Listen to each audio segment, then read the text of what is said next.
Guys, good morning and welcome back to my Bangla blog channel. তো আবার চলে এসেছি তোমাদের সামনে আরেকটা নতুন ব্লগ নিয়ে। তো আজকে হচ্ছে সানডে।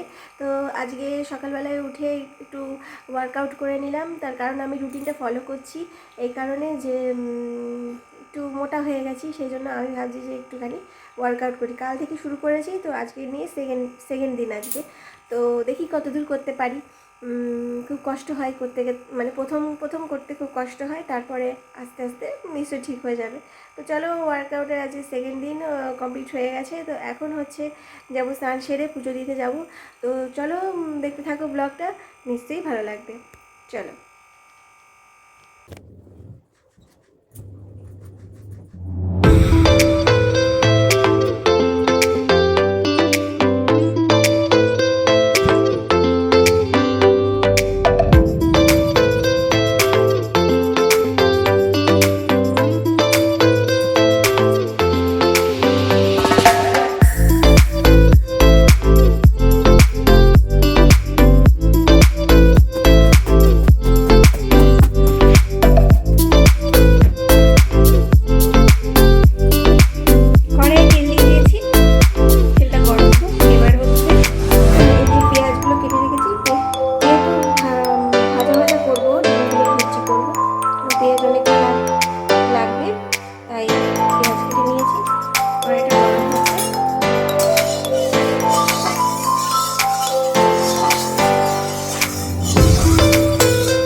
তো এরকম বাসি রুটি যদি থাকে সকালবেলায়, তাহলে এরকম এগরোল বানিয়ে খেয়ে নেবে, সস টস দিয়ে, হেভি লাগবে খেতে। তো এখানে ডাল সিদ্ধ বসিয়ে দিয়েছি, কারণ মাংসটা হবে কষা, তো সেই জন্য ডাল সিদ্ধ বসিয়ে দিয়েছি। আর এখানে ভাত বসিয়ে দিয়েছি। তো ডাল সিদ্ধটা হয়ে যাক, তারপরে মাংস রান্না করব।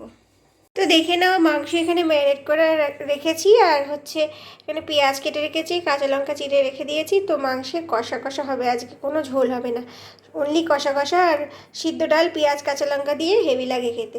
তো চলো রান্নাটা স্টার্ট করে দিই। তো দারচিনি, এলাচ, লবঙ্গ এগুলো ফোড়ন দিয়ে তেজপাতা দিয়ে দিয়েছি। এবার কড়াইয়ে দিলাম হচ্ছে একটু পেঁয়াজ, কেটে রাখা পেঁয়াজ আর লঙ্কাগুলো একসঙ্গে দিয়ে দিলাম।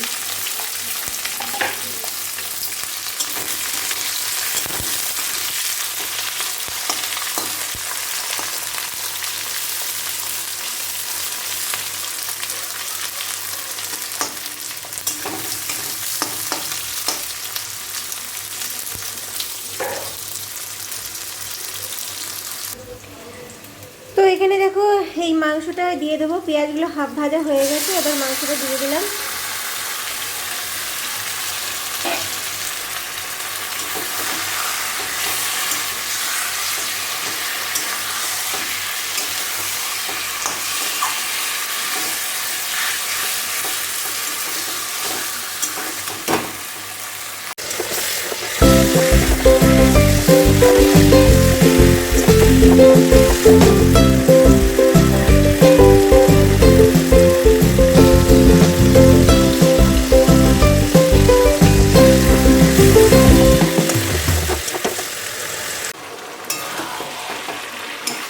এখানে মাংস কষা চলছে। আর আর বাইরের ওয়েদারটা আজকে মেঘলা মেঘলা ওয়েদার, হালকা হালকা রোদ বেরিয়েছে, কিন্তু সকালবেলার দিকে আজকে খুব করছিল, ঠান্ডা হাওয়া দিচ্ছিল, কোথাও বৃষ্টি হচ্ছিল কি জানি। আমার না এই ফুলটা দেখতে বেশ ভালো লাগে, মনে হচ্ছে প্রজাপতি এসে বসে আছে, 3টে প্রজাপতি এসে বসে আছে পরপর, 3টে না 5টা। আর দেখি এটা, দেখি এটা। আর এদিকে অ্যাকোরিয়ামটা পরিষ্কার করা হবে, সেই জন্য সব অ্যাকোরিয়াম থেকে যত মাছ আছে সব এখানে রাখা হয়েছে।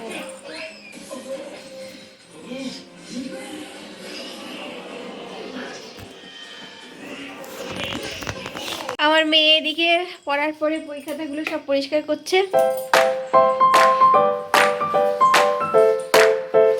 সুন্দর করে পরিষ্কার করো।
তো এইভাবেই কানামাছি খেলতে খেলতে আজকে বিকেলটা যে কীভাবে কেটে গেল কেউ মানে জানতেই পারলাম না, কারণ তো খেলা হয় না। তো আজকে রবিবার ছিল যেহেতু, আর ও ছিল, তাই আমরা কি করি, খাওয়া দাওয়ার পরে গিয়ে একটু শুয়ে পড়ি, তারপরে আর খেলা হয় না। কিন্তু এখনকার বাচ্চারা খেলতে ভুলেই গেছে, কিন্তু বাচ্চারা খেলবে কি করে, তাদের তো সঙ্গীই নেই, খেলার সঙ্গীই নেই। বিশেষ করে শহরি এলাকায় তো সঙ্গীই থাকে না, গ্রামের সাইডে এসবগুলো হয়। কিন্তু তাই আমি ওকে একটুখানি খেলানোর জন্য, তাই আমি ওর সঙ্গে খেলছিলাম, ওর বাবা ওর সঙ্গে খেলছিল। এভাবে খেলতে খেলতে যে কখন সন্ধে হয়ে গেল বলতেই পারবো না। তো দেখো ও খুব মজা পাচ্ছে, আর তার সঙ্গে তোমরাও নিশ্চয়ই মজা পাচ্ছ। ঠিক আছে, আজকের ব্লগটা এখানে এন্ড করছি, আবার দেখাবো না কোনো ভিডিওর সঙ্গে। বাই।